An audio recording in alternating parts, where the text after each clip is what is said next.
അപ്പോൾ അത് തന്നെ ദിലീപ് ഈ പ്രിൻസും സഫിയത്തയും തമ്മിലുള്ള റിലേഷനാണ് അവിടെ കാണിക്കുന്നത്. ആ റിലേഷൻ്റെ ഒരു ഭയങ്കരമായിട്ടുള്ള ഒരു വൈകാരികമായിട്ടുള്ളൊരു മുഹൂർത്തമാണ് അവിടെ കാണിക്കുന്നത്.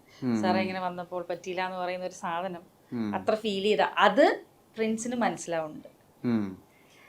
പ്രിൻസും സഫിയും തമ്മിൽ അങ്ങനെ പ്രശ്നങ്ങളോ കാര്യങ്ങളോ ഒന്നുമില്ല, വളരെ അടുപ്പമുള്ള രണ്ട് ഫാമിലി തന്നെയാണ്. പക്ഷെ ആ ഒരു മുഹൂർത്തം ഈ ഫസ്റ്റ് ഹാഫിൽ കുറെ ഡയലോഗുകൾ ഉണ്ടാവുകയും സെക്കൻഡ് ഹാഫിൽ മൊത്തം നോട്ടങ്ങളിലൂടെ കമ്മ്യൂണിക്കേറ്റ് ചെയ്യുകയും ചെയ്യുന്നതാണല്ലോ ആ ക്യാരക്ടറിന്റെ ഒരു അവസ്ഥ. കാരണം അത് ഇവര് തരുന്ന ഫീഡ് കൊണ്ട് സാധിച്ചതാക്കി കുറെ സ്ഥലത്ത് ഇങ്ങനെ നശിച്ചിങ്ങനെ മാനത്തേക്ക് നോക്കിയിരിക്കുന്ന പോലെ കുറെ സീക്വൻസുകൾ ഉണ്ടല്ലോ. അത് ഇവര് തരുന്ന ഫീഡ് കാരണം കൊണ്ട് മാത്രം സാധിച്ചിരുന്നത് അത് ഇങ്ങനെയാണ് ചേച്ചി നറേറ്റ് ചെയ്ത് തരുമല്ലോ നമുക്ക് സീന്. കാരണം ഇതൊരു ഇടയ്ക്കിടയ്ക്ക് നല്ല എടുത്തത്, അതിന്റെ കണ്ടിന്യൂറ്റി അനുസരിച്ച് തന്നെയാണ് എടുത്തത്. അപ്പം ഈ സഫിയയുടെ ജേർണി എന്താണെന്നുള്ളത് അവസാനമൊക്കെ ആയപ്പോൾ മനസ്സിലായിരുന്നു. അപ്പൊ ഈ സഫിയയുടെ ജേർണിയുടെ അവസാനം തന്നെയാണ് ഈ കടയുടെ പ്രശ്നങ്ങളും കാര്യങ്ങളും ബാക്കിയുള്ള കാര്യങ്ങളും ഒക്കെ നടക്കുന്നത്. അപ്പം ആ ഒരു ഫീൽ പറഞ്ഞു തരും. ഓഫ്കോഴ്സ് എനിക്ക് ഡയലോഗ് ഇല്ല, പറയുന്നതനുസരിച്ചിട്ടാണ് നമ്മൾ എവിടെയെങ്കിലും തകർന്നിരിക്കുമ്പോ ഇവര് കൊണ്ടൊന്ന് രഹസ്യ ക്യാമറയിൽ എടുക്കുന്നതല്ല. കാരണം ആ സീനില് സഫിയ മിണ്ടാൻ പാടില്ല, നോക്കിയിരിക്കണം. ചേച്ചി ഒന്നും മിണ്ടരുത്, ചേച്ചിയുടെ സിറ്റുവേഷൻ ഇതാണ്, ചേച്ചി അങ്ങനെ ഇരുന്നാൽ മതി, വിഷമിച്ചിരിക്കണം.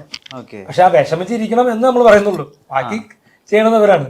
ഈ മലയാള സിനിമയിലെ ഒരു സൂപ്പർ സ്റ്റാറിനെ എടുത്തിട്ട് അതെ ഇവിടെ മലയാള സിനിമയിലെ ഒരു സൂപ്പർ സ്റ്റാറിനെ എടുത്ത് തോട്ടിലെറിഞ്ഞിട്ട് ആദ്യത്തെ പടം തന്നെ ചെയ്യാൻ പറ്റിയൊരു ഭാഗ്യം ഈ നായികക്ക് മാത്രമേ കാണുള്ളൂ.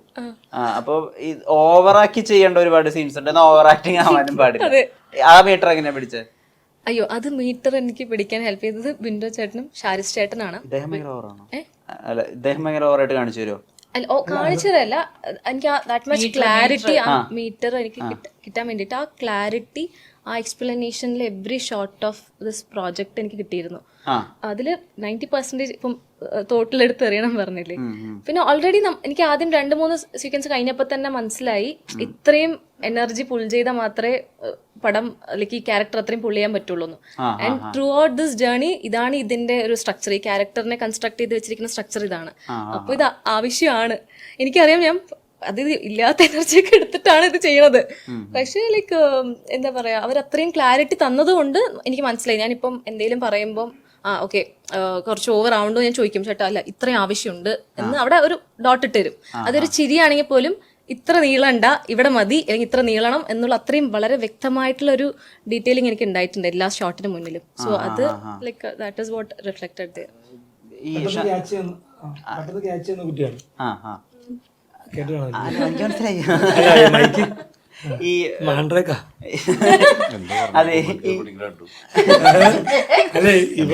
ബിൻഡോ എന്ന് പറഞ്ഞിട്ട് പറയുന്ന സമയത്ത് പെട്ടെന്ന് കൊങ്ങ കയറി പിടിക്കുന്നത് ഭയങ്കര ക്യാച്ചായിട്ടുള്ള പറഞ്ഞു തന്നെ. ഈ പ്രിൻസ് എഴുതിയതും ക്യൂൻ എഴുതിയതും ഷാരിസ് ആണ്. രണ്ട് പടത്തിലെയും മെയിൻ ക്യാരക്ടറുടെ പേര് ചിഞ്ചു എന്നാണ്. അത് ചിന്നു, ചിന്നും ചിഞ്ചു ആണ്.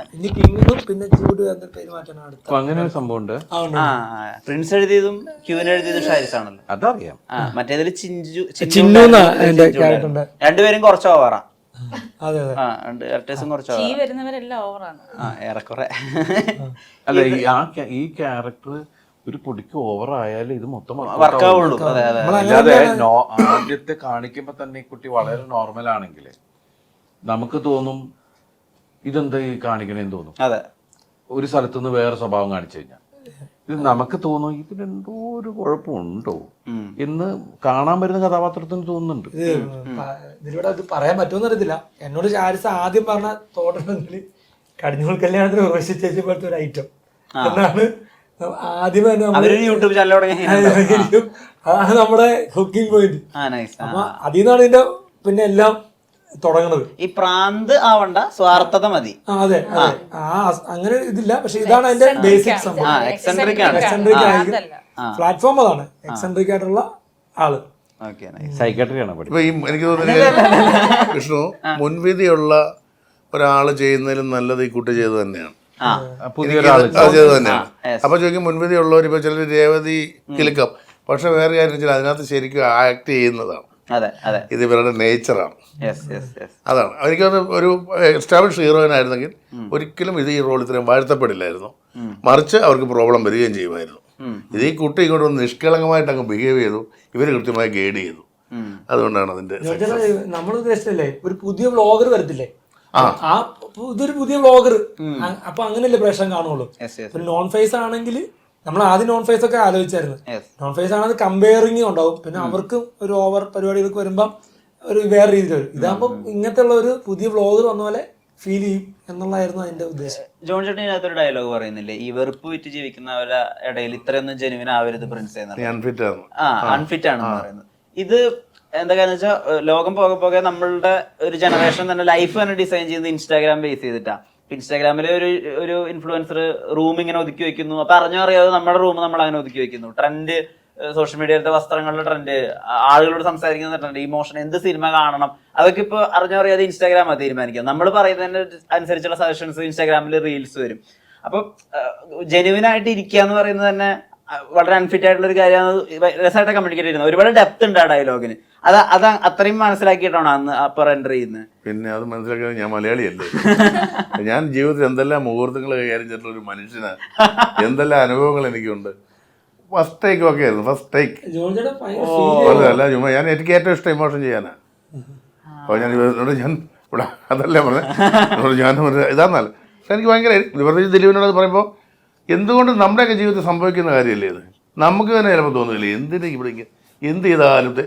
ഒരു ലോകത്ത് ഏറ്റവും മനുഷ്യൻ്റെ പീഡനം എന്നറിയാം, മനുഷ്യൻ തെറ്റിദ്ധരിക്കപ്പെടുക എന്നുള്ളതാണ് അവൻ്റെ ഏറ്റവും വലിയ ദുർവിധി. കാരണം ഞാൻ ശരിയാടോ ഒന്ന് വിശ്വസിക്കണോ എന്ന് ആരോട് നമ്മൾ മാത്രം ഇത് വിഷമിക്കും. എനിക്കുണ്ടായിട്ടുണ്ട് അങ്ങനത്തെ ജീവിതത്തിൽ ചില വലുതല്ലെങ്കിലും കുറേ മൂവ്മെൻറ്റ്. അപ്പോൾ ഇത് ആരോട് പറയും? അപ്പോൾ അത് പിന്നെ ആര് പറഞ്ഞാലും അത് നേരെ വേറെ ഓപ്പോസിറ്റായിട്ടായിരിക്കും. അവിടെയാണ് വെറുപ്പ് വിറ്റ് ജയിക്കുന്നവരുടെ ഈ നാട്ടിൽ നീ അൺഫിറ്റാടാ പ്രിൻസ് എന്ന് പറയും. ഈ മീഡിയ ക്രിട്ടിസൈസ് ചെയ്യുക എന്ന് പറയുന്നത് കുറച്ച് പണിയുള്ള കാര്യമാണ്. കാരണം പ്രത്യേകിച്ച് സിനിമ മീഡിയ ക്രിട്ടിസൈസ് ചെയ്ത് കഴിഞ്ഞാൽ മീഡിയക്ക് സിനിമയെ ക്രിട്ടിസൈസ് ചെയ്യാൻ, കാരണം സിനിമ ഒരു വട്ടമല്ലേ ഉള്ളൂ. മീഡിയക്ക് എത്ര വട്ടം വേണമെങ്കിൽ ആ സിനിമ എടുത്ത് അതിന്റെ പുതിയ പുതിയ വേർഷൻസ് ഉണ്ടാക്കാം.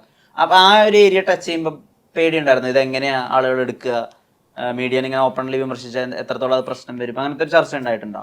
നമ്മൾ മീഡിയനെ വിമർശിച്ചിട്ടില്ലല്ലോ അങ്ങനെ. അല്ല അങ്ങനെയല്ല, ഫാക്ട് ചെക്ക് ചെയ്തിട്ട് വേണം നിങ്ങൾ വാർത്ത കൊടുക്കാൻ, മനുഷ്യത്വണ്ടാവണം വാർത്തയിൽ. അതിന് വിമർശിക്കുന്നത് യാഥാർത്ഥ്യം പറഞ്ഞല്ലേ, വിമർശനമായിട്ട് എടുക്കണ എന്തിനാ? സത്യമല്ലേ, അത് സത്യമാണ്. അപ്പൊ അതിന് ഒരു സത്യം പറയണതിന് നമ്മളെന്തിനാ പേടിക്കണേ? നിങ്ങൾ തിരിച്ചറിയണമെന്നല്ലേ പറയുന്നുള്ളൂ. കാരണം നമ്മള് ഈ റേറ്റിംഗ് കൂട്ടുക, ഇതാവാ, അവൻ കൊടുത്ത അതിൻ്റെ മേളിൽ ഇവൻ കൊടുക്കുക, ഇങ്ങനെ പോകുമ്പോൾ നമ്മൾ മനുഷ്യരാണ് എല്ലാവരും.